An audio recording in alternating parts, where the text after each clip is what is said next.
Thanks everybody for coming today. I'm going to try to sort of blaze through this. I was given sort of carte blanche on this presentation, which is freeing and terrifying all at once. Harm reduction is a huge topic, and there's a lot of ways to approach it. And I think, I sort of agonized over the title for the slide, but I think this is one title, another might be just harm reduction basics. I attempt to kind of impart the perspective of harm reduction, and I decided that I would do two additional things. That I would go through the most recent publication from the Harm Reduction Journal, which is a fantastic publication, and just sort of grab some stuff from what the current research is focused on. And also I decided to put some resources. I wanted to link to some resources beyond this lecture, or this short talk, so that folks who are interested in learning more, utilizing some things, and maybe if you're looking for some stuff, hopefully I've been able to kind of give you some opportunity to find them. So that's sort of the goal. All right, I have no financial disclosures. Learning objectives, briefly the trends. Overdose prevention and management. Management, not so much. Prevention, I think, is probably a little bit more accurate for what I've offered today. Communicating with patients who use drugs, sort of effective approaches to that. Stigma reduction, and then a brief treatment of ESPR as a potential harm reduction technique, or just as sort of how we can enter into these discussions. So, all right. So we're all unfortunately pretty aware of the state of things. We're at an historic point over the last couple of years, having broken the threshold of 100,000 deaths in a 12-month period. I didn't actually have time to go and search for newer provisional data or confirmed data. If anybody has that information, drop it in the chat. It's worth knowing how things have changed since this last data point was gathered. But certainly we're moving in the wrong direction. As many of us know, the synthetic opioids, specifically fentanyl and its analogs, are the sort of single most deadly substances in the illicit drug market currently, and are driving a lot of our overdoses. Though, if you'll notice, we are seeing some sort of come behind folks or substances in the field here, as our psychostimulants raise in their prevalence of involvement with overdose mortality in the U.S. Cocaine as well. Though those two substances tend to be mixed with fentanyl in the market.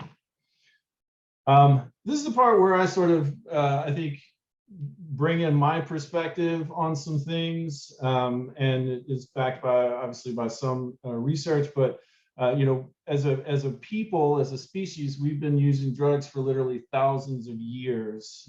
It's really been sort of a part of us as individuals in our communities in some form or fashion for as long as history has been recorded.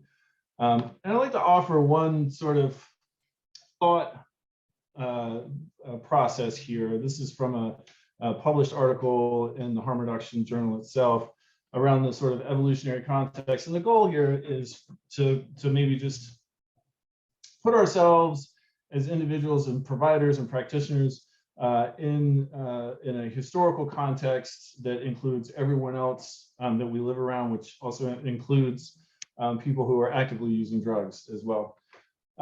So drugs provide a false sense of fitness. If we think about things in an evolutionary context and sort of the natural selection of things, like, we are provided this false sense of fitness in that we are better at social interactions, we have more energy, these types of things that we sort of feel like we maybe are better at attracting a mate, these types of things that are associated with natural selection.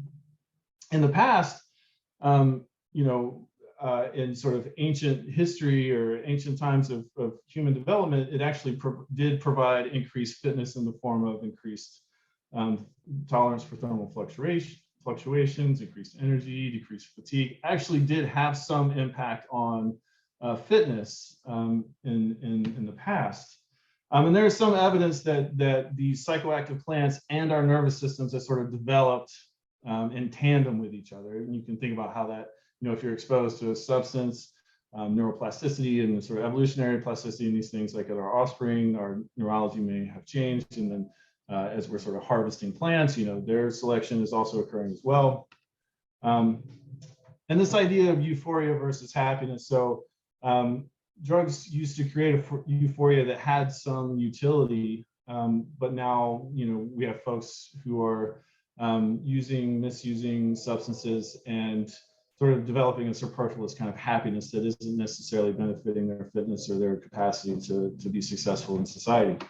And the main point here that I think I've really come to over the last couple of years is that we are really being impacted as a people by the interconnectivity of the globe and sort of all of the illicit drug production and distribution markets. And so this idea that our brains have not caught up with our capacity to develop resources. And so we're not really made for sort of policing our own salient or our wanting in our brains because we're made for a much lower resource setting. So that's an idea, right, of that we're sort of struggling with this ability to access all of these substances that can have such a poor effect on us. And we're not necessarily, our evolution hasn't necessarily caught up with those exposures. So harm reduction is really just a set of practical strategies, ideas aimed at reducing negative consequences associated with drug use. But it's also a movement for social justice built on the belief and respect for the rights of people who use drugs. So it's not just sort of a set of tools that we use, but it's also a social justice perspective and movement. Harm reduction lands sort of on this spectrum of intervention with regard to substance use towards the end. I have the luxury of working in harm reduction because there are a lot of really brilliant people that are working on the prevention side. Some people might say, what are you doing in public health? That's the prevention is our bread and butter. And it's true. And I sort of take the stance that harm reduction is preventing something, right? So that's where you would find it. Some of the tenets of harm reduction is to minimize harm versus ignoring or condemning. So really sort of, turning and facing folks that are engaging in behaviors that we might find difficult to interact with and reducing those harms. Focus on functioning and well-being versus cessation. So, a promise of treatment and recovery is not a tenet of harm reduction, that we are working only with the perspective of keeping people well.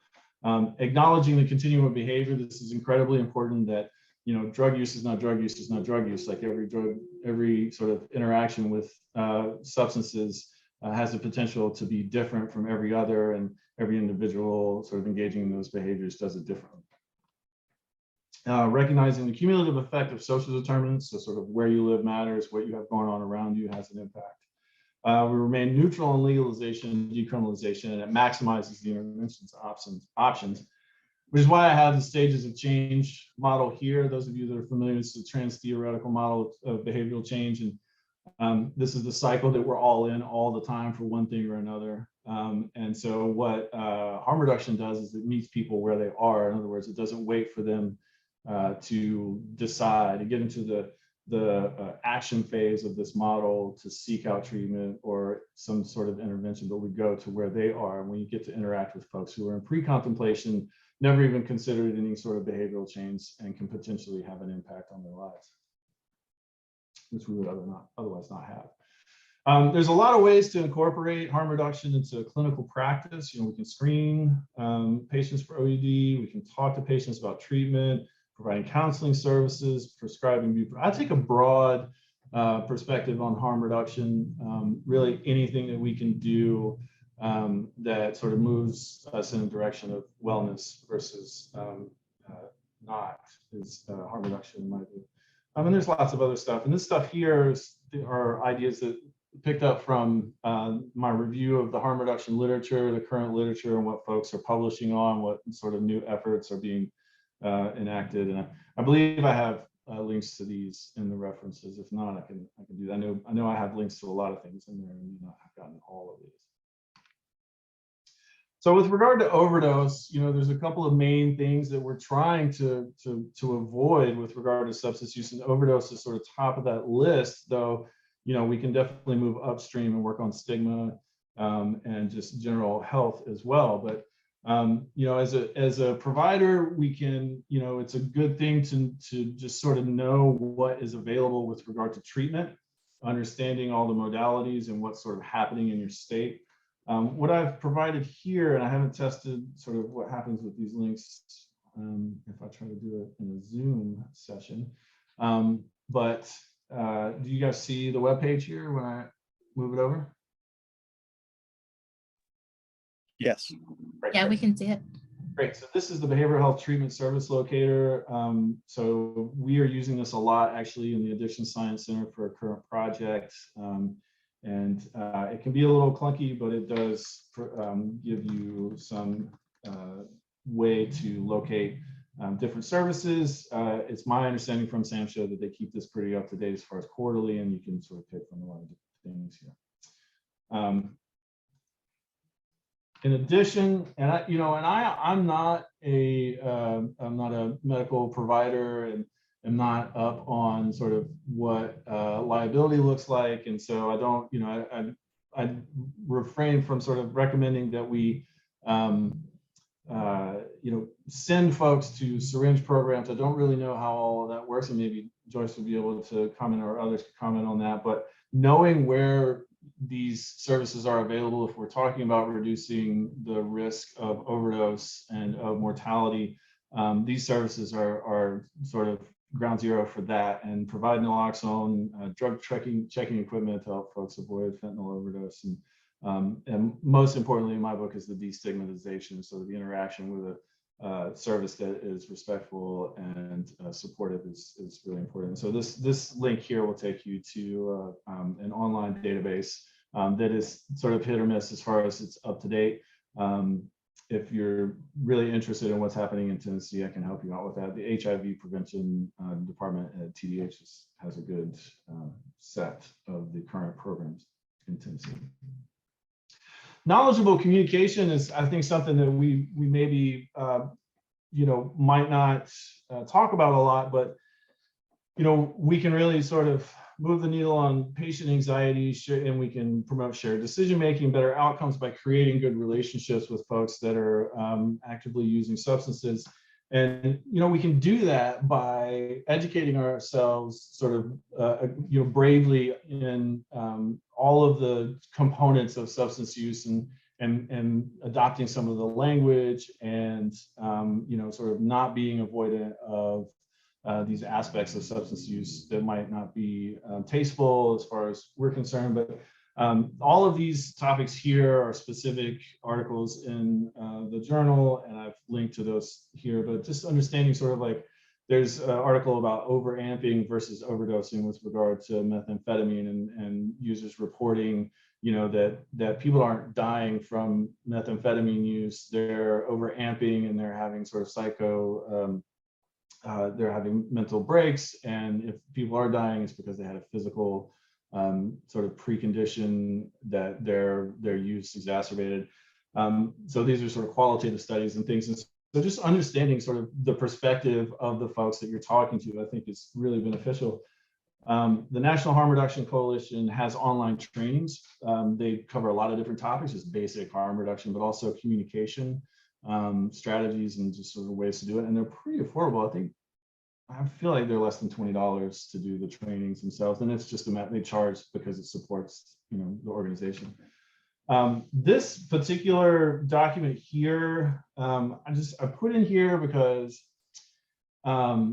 it's useful, and it does something that I think is really important for folks who are hoping to reduce harm among this population of folks who are using substances, is using the language. And so the name of this document is Getting Off Right, a safety manual for them. So the term of getting off and all of the sort of slang and terms around safe injection use. I mean, that idea of using substances safely in all the ways it can go wrong and be harmful, and it's so important. And if we're able to sort of enter into a conversation with someone about that, then it can be really, really beneficial. This is a great document. It's been around for, I forget when it was written, but I've seen it around for a long time. So it's worth checking out. Stigma reduction is obviously, a huge part of the public and professional discourse right now. And it's, it's something that has been shown to, it limits participation and so, opportunity for social acceptance, and discrediting and othering, enabling the enactment of discrimination. So, just all the things that we know that stigma can sort of promote. And, the example of healthcare utilization with regard to HIV research, this particular study showed that, we have folks who reported stigma, some form of perceived stigma, were 21% less likely to use healthcare services and 37% less likely to adhere to treatment. So just based on a basic level, right, if we're able to reduce stigma around healthcare, then we could have a huge impact on the health of this community. We're going to have, I believe, a discussion later in the series about ACEs and trauma-informed care from one of my colleagues, Megan Quinn. But just this sort of framework is a potential way to approach destigmatization in healthcare. And the Strong Brain Institute here at ETSU has trainings for trauma-informed care to sort of help start approaching what this looks like in your practice. I'm currently part of a project that's assessing the utilization of ESPER nationally, and I can tell you that it's low single digits. There are a lot of barriers. Those of you that are practitioners know that billing can be difficult and confusing, and who can do it, and all the things. I put a link here to Samsh's page and sort of fully recognizing the barriers that exist around ESPER, implementation. I would still say that this is a great opportunity for us to just start that conversation. And I know that there's like some element of don't ask, and if we don't know what to do, then we don't want to know. And I don't know that I'm not speaking for anyone that's on this call or anyone at all, but just sort of assuming that that's probably the case. If we can sort of close the loop on, knowing where to refer folks for treatment, or, syringe programs, just ways to stay safe and avoid overdose and destigmatization. This is a good opportunity for that. So if you're not familiar with ESPER, I think the slides are going to be available on the website, and this link here will take you to the page for that. So the key points today are that harm reduction is a set of policies and activities that are meant to reduce the harms associated with drug use, but it's also a social justice movement. If we're able to talk about addiction risks and screen for use disorders and facilitate appropriate treatment, we can help prevent these outcomes in our patients. And of course, replacement therapy, which I haven't talked about today, but it's certainly, what a lot of folks are engaged in, and the research, fully supports. And also the co-prescribing and naloxone can go a long way to protecting folks. But bottom line, through respectful and appropriate engagement with people, we can create opportunity for intervention where there otherwise would be none. So I appreciate you guys listening. Like I said, I was hoping to sort of put forth a little bit of perspective on harm reduction and provide some resources. If anybody has any questions with regard to anything that I sort of said or mentioned, and would like some citations or resources, I'm happy to provide that. Thank you, Bill. That was awesome, as always. I think we have traditions now. We've been doing our ECHO series for a minute. I mean, this is number 6 that we've done. And I always like having Bill kick us off with harm reduction, just kind of getting us centered and grounded on like what we're trying to get done. And a lot of times it's just helping somebody not take that step off of the cliff. We might still be hovering at the edge of the cliff, but let's not go over, like die. We talk about in clinic, it's always nice when patients come back because it means they're not dead. And I definitely think preventing death is a good thing to do. And then we can work from there, right? Get a little bit further away from the cliff. So I always like having this as our first session of our series. So thank you, Bill, very much for sharing that with us. And if anybody has questions, please unmute and ask those questions. But we did have some other people join us. I want to give them a chance to say hello to us and introduce themselves.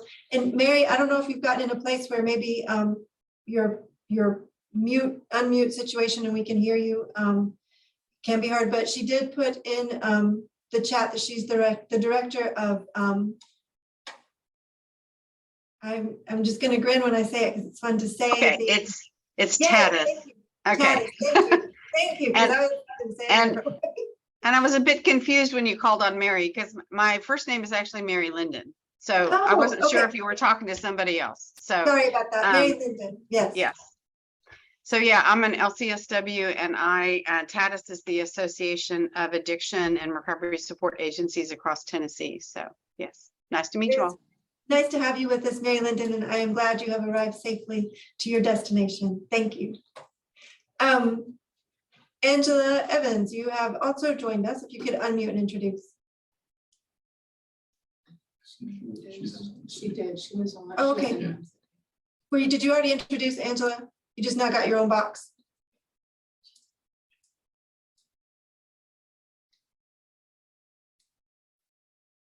Okay.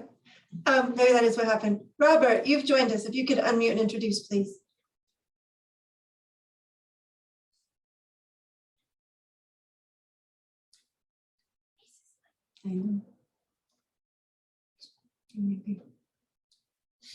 Robert may have signed in at the hospital and is just playing in the background because I think he's on our inpatient hospital service right now. If you get a chance, Robert, and you hear your name, you can come back and unmute and introduce yourself, but he is a resident at the Johnson City Family Medicine Clinic. So typically the way that our sessions run is we start off with introductions like we just did. We have our presentation, a didactic presentation, and then a case presentation, and then we wrap up by 1:15. So I actually have a very short case to share with you guys today, but I really want you guys to share your experiences, what you're seeing, what you're encountering, what questions you have, successes, just like, oh my God, where did I go wrong with this? I'd like a different perspective. Because one thing I want us to feel like we have here is a supportive community. Myself, having been a previous ECHO participant, it always amazed me whenever someone would present something that seemed really obvious and simple. I'd be like, yeah, everybody knows what to do with that. And then I would listen to the facilitators and I'm like, okay, maybe I don't know what to do with that. Or there's so much more that could be done with it. So even if you're like, that's simple, why would anybody want to hear about my case? I can guarantee you we want to hear about your case because there's always something we can learn, dig into. The perspectives that we can share are broad and amazing. So even if you think it's simple or nobody wants to hear from me, you're wrong. That's the only time I'm going to tell you wrong right now. That's the only time. We do want to hear from you guys. Okay. So this is my case. It is a 30-year-old female who has a 6-year-old and 2-year-old children, 2 boys. And she had done really well with her last pregnancy, opioids and stimulants. She had stopped. She was stable on buprenorphine. And for about 12 to 18 months, probably 12 months, had done really well. She was always kind of withdrawn in clinic, a little quiet. She had hepatitis C. We treated her for that. After we treated her and cured her of hepatitis C, she started opening up to us a little bit more, got a little more comfortable. I mean, we'd been seeing her at that point, maybe 6-8 months. She was very slow to warm up. And then things started to shift. Things felt different with her. And we realized, because we send off we do point of care urines here. We also do oral swabs. We don't watch people pee because that's weird and traumatizing. So we don't do that. And if we need an observed collection, that's why we do the oral swab, but we'll periodically send off whatever specimen we have for confirmation. And it was like, that's not what's going on. There's possibly the addition of buprenorphine to the sample. Whose pee was that? So we start asking, in a very compassionate way, wanting to know more what's going on. She reported using THC and she was worried about DCS being called because of the THC. We're like, we're here to know what's going on with you, not to just called DCS, Department of Children's Services. It's got different initials in different states, and it's all the same agency, but we call it different words. CPS, CYFD, DCS. One of our patients here calls it by the initials of one of our local high schools. So whatever initials you want to throw at it, that works. So she was worried about a report being called to them. She had actually lost custody of both children at some point. I think the baby was about 6 months old when that had happened. And she had kind of clawed her way back, white knuckled it, and gotten her children back in her custody. So she is understandably terrified about that happening again. So we talked her through what it would look like here for us to be in a situation where we would call DCS. We started getting more and more of samples that were her own urine, and concerned by what we were seeing with the presence, increasingly so, positive for methamphetamine. In the last 3 to 4 months, she also started turning in urines that were positive for oxycodone and morphine. There was a dose adjustment to her buprenorphine. She was on a lower dose. We adjusted. She did report having cravings, and that's what had led to use of the full mu agonist opioids. So we increased her dose. And then she has the father of her first child who had been taking some of hers, and so she was actually taking less than we thought she was. So we actually got him into care. He is now an established patient here. So now we don't have the conduit of her meds going to him. He has his own prescription. And even with that, we continue to see oxycodone and morphine positive on her urine screens. She's bored. She's using at least once a week methamphetamine, probably more. She'll tell us she's using once.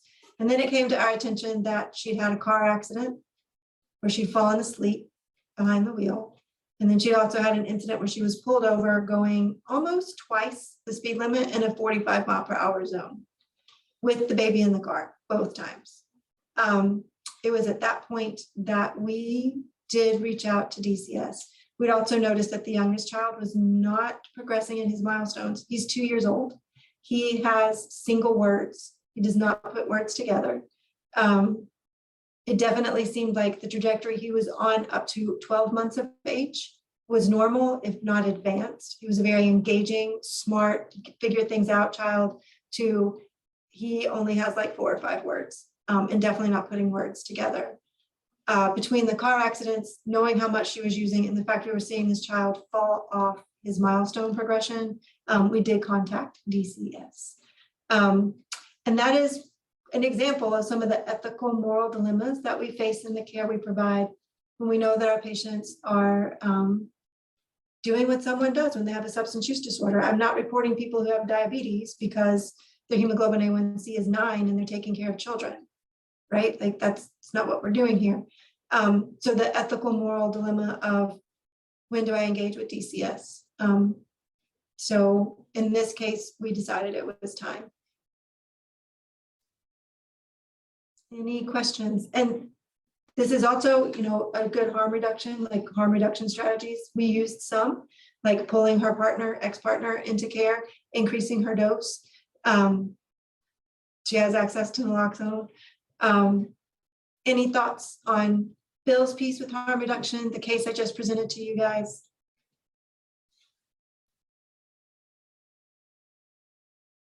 Would you have done something differently than what we had done? Would you have called DCS never earlier in the process? Hey, Dr. Troxel. Yeah. So after you called DCS, did she continue on as your patient? Yes. So this is also the thing that, just true confession. Sometimes I tell patients when I have contacted DCS, and sometimes I don't. This was a case where I did not tell her that I had contacted DCS. One piece I didn't share was when we would engage with her and ask questions about, what is going on? What do you need? Because you're having increased use. Like I even sat down and went over the DSM checklist for substance use disorder for methamphetamine. And it's like where we started, which was every few months, she would use once. That's risky behavior, right? To move into, well, I'm using every other week, to I'm using weekly, and probably more than that. So, talking to her about her timeline, and she'd moved into more of a moderate use disorder to severe use disorder with the methamphetamines, and just how that had changed over time. Like, where are we going with this? What are we doing? What is happening with the recovery you were experiencing before versus now? You know, what did you lose track of? What did you stop doing? What would you like to start doing? And again, the boredom piece, and then just the feeling of like, it's going to take something really big and external from myself to make me want to change my behaviors. And when we'd ask what would that look like, she would say, losing my kids. I don't want to lose my kids. Like, oh, okay, what does that look like? And then she would always like DCS involvement. So she said exactly, like, to get me to change my behavior, I would need to be threatened with losing my kids. That isn't why I was like, okay, I'll just do it and see if I can, you know, get her scared and do something different. It was like, I feel as though these children are not safe. Mom's been involved in car-related issues with, it's a really good point Mary Lyndon just put up, that, you know, she was in an unsafe environment with her child. And then just watching this child fall off of his milestones was like, there's neglect happening here. This child is not getting the presence of his mother in the home. And Mary Lyndon has just asked if our CPRS was involved with this patient. So I'll let Veronica. Yes, Talk about that. hi. Yeah, so I one of my hats is certified peer recovery specialist here, and I have been very involved with this patient, and I was involved with her whenever she had substantial recovery from the 12 to 18 month period, and then watching that kind of fall off, which I guess, you know, we've all seen that when we all know return to use happens way before they actually pick up the drug of choice. By just, you know, stopping engaging with their support system, canceling their appointments. You know, I was doing home visits with her, but one thing that she has always had on her side is honesty when it came to her use with it, and especially with me, just to, you know, because I would be very blunt with her, and and just kind of gauging her stage of change where she was, you know, because we say it is a continuum. It can go one way and then back the other. And she would just say, I don't want to stop using again. So then kind of speaking on Bill's piece, you know, so then I engaged in harm reduction from there on, you know, okay, this is where you are. What can we do to make sure that you're safe? And so we would do some like safety planning and just encouraging her, staying as her support system, regardless of where she was in her own treatment in her own recovery. And we all had made that decision that it got dangerous for the children at that point. So yeah. Other thoughts or questions? You know, one of the tools that I can give feedback on learning in grad school, one of the things that they have taught me is that solution focused therapy would be a great tool for her, because there's 3 roles and in the 3 things that it says in the textbook. 1 is, if it ain't broken, don't fix it. 2 is, if it works, do more of it. And 3 is, if it don't work, don't do it again. And for her, maybe going to the drawing board with you guys as a team, you know, look at the solutions that would work and then the solutions that didn't work. And if they didn't work, maybe looking at the strategies of why they didn't. You know, I think that may be something that would help her, because one of the things in times people use methamphetamine as the stimulus is to keep up. You know, she could be with the children, all of the tasks that she has in her life, everything that's going on, that could be why she's gone back to that. Or the marijuana is, you know, she has increased depression or she's anxious. What's going on with those symptoms, you know, and it could not be at home. It could be when she goes in the community. It could be when she comes in the doctor's office, she's overwhelmed, and it's not that she's hiding it, but she's self-medicating for you not to see those symptoms. Yeah, it's funny that you say that. Just yesterday, we had connected her with an outside agency to for the in-between when we don't see her, for that added support. And one of the questions that we had discussed in there was, what would you have done differently that moment that you knew that you wanted to pick up again? You know, and as we know, working with this population, sometimes the insight is there and sometimes it's not. And that's, I think, our biggest struggle with this patient is that her insight is very superficial. And I know she has a deeper level of insight, but there's trauma work definitely that needs to be done with the therapist, because it's almost like she's too scared to get to that deep level, you know, because at that, from a CPRS outside looking in, that's where the lapse was between that 12-month and 18-month period of her sobriety, was she only went skin deep, right? You know, didn't do the work that she needed to do to prevent herself from going back. It was what we all call as white knuckling, right? So yeah, beautiful point. It's definitely back to the drawing board. And I think it's a good idea maybe to actually literally put it on a drawing board in front of her. It is, to and you help know, her, yeah. you know, one of the things that the techniques, I'm working with a patient right now for chronic pain, and one of the things that the provider and I put in place was diversion control. She brings her medicine every week to therapy. I don't touch it. She opens her bottle. She counts her medicine. Our goal is for her not to use that medication over, you know, it is to keep her on track. Every week she has the same appointment every day at every time. So a little bit of structure. But the other component is, in you being in recovery, you can tell us more, but we all want to behave. Our instinct is to behave. So when we behave, we forget about feeling and thinking and talking about it. That's our impulsiveness. We just completely behave. So one of the things for her is maybe awareness about how does she feel and think with her connection to be able to talk about it. And then she behaves at the very end, you know, kind of recognizing an awareness for her. Mhm. That's a good point. Thank you, Brooke. Yes, thank you. Any other thoughts about this case? Hey, Dr. Traxler, can you hear me? Yes, Dalton, you Oh, can. yeah.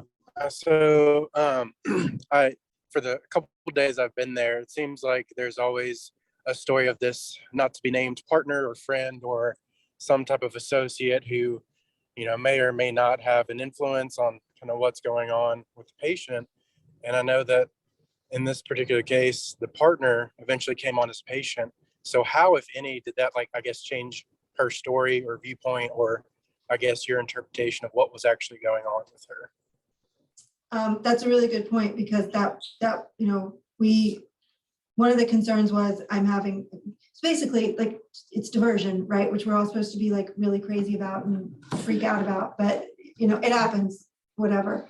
That's probably a whole other topic we can talk about for a whole nother session.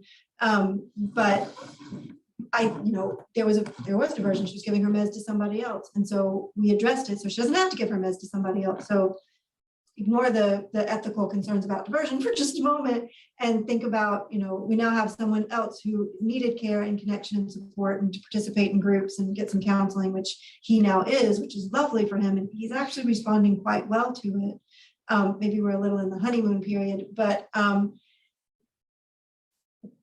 for her, it was almost like people tell us what they can tell us, what they're able to tell us of their story, not necessarily because of manipulation or their desire to lie or any of that. They tell us what they can tell us, what they're able to tell us, because maybe that's convenient at the moment that I'm doing this because I don't have full access to my medication. I have not teased that apart with her, but actually it is something that would be a very interesting conversation to have with her. And it's something we've done with patients before when it's a very clear return to use, like we were doing great and then stuff happened. You know, we were like seeing someone every month because they were really stable and doing well. And they come back and they're like, and I have had a return to use. I've relapsed. And there's the world of addiction medicine and the words we're supposed to use, and then we can't use them anymore because of stigmatizing language. And then we accidentally use them anyway. So I may do some of that right now. I'm apologizing up front. Because we say return to use now instead of relapse, just a thing. But there's a process called autopsy of a relapse, which just comes off the tongue a lot better than autopsy of a return to use. It's like too many words. But that whole like what happened, what led up to this event, and just as Veronica was saying, the process of that return to use event didn't just happen. There were events that led up to that happening. And so helping someone rewind the tape and evaluate what was going on is always helpful, because it gives someone a chance to look at what happened this time, how do I change it? Like, just as Brooke was saying, that is broken and I need to fix it, or that works, I want to do more of it, or that didn't help and I'm not going to do that again. So when someone has a return to use, it's a learning opportunity, and that's how we try and frame it for individuals who've experienced return to use. This is a time to learn. So taking the patient back to the, okay, we identified an issue. Your ex was getting some of your meds. He's now in care here. You have access to your full prescription. What else happened then? If that part's been addressed, what else has happened? And starting to tease that apart. And I agree with Veronica. I think the trauma at the heart of this is part of why she struggles with her insight and her ability to ask our questions about what fell off your plate, what came on your plate, so that she can be more effective in engaging in long-term sustainable recovery. This is a perfect example of why the things that you guys have brought up, the questions you've asked, the inclusiveness of, has Veronica worked with her? These are the types of things that we love to discuss when we bring cases. So I want to hear your all's cases. This was one of mine where it has a lot of places where I could have done something way different than what I chose to do. So hearing your all's perspectives, in addition, will help future patients as well as our approach to this patient. So I want you guys to take this as a very sincere invitation to bring the most simple, I'm certain they see this 100 times and it's going to bore the lights out of them. Bring them to us. We want to hear all about it because we all can learn something from it and develop a deeper perspective of the work that we do. Any other comments or questions before we close out in 60 seconds? And Melissa's throwing up the case submission form. So that's how you do it, everybody. So grab that link so you can submit your cases. And if we don't have one in the hopper, then we can just sit here and stare at each other until somebody wants to just come up with one. It'd be better if you guys filled one out ahead of time. But if you come and you want to present a case and you're like, oh, I didn't have the link, or I forgot that I was supposed to do it that way. It is very comfortable, casual here. I hope you all feel that when you've joined us today. We want to talk with you. We want to hear from you. We want to know what's going on between those wonderful ears you have on your thing. So, right, any other comments? Just had one, excuse me, I had one thought, Dr. Troxler. Yeah. I don't know, with kind of the polysubstance use, is there any way to integrate this patient into a contingency management type program? Aaron, it's like you're a plant. I can't believe you asked that question. God love you. So we actually have a research project going right now for contingency management. And I do believe this individual has been referred to that because there is tons of evidence that contingency management, where you're rewarding behavior.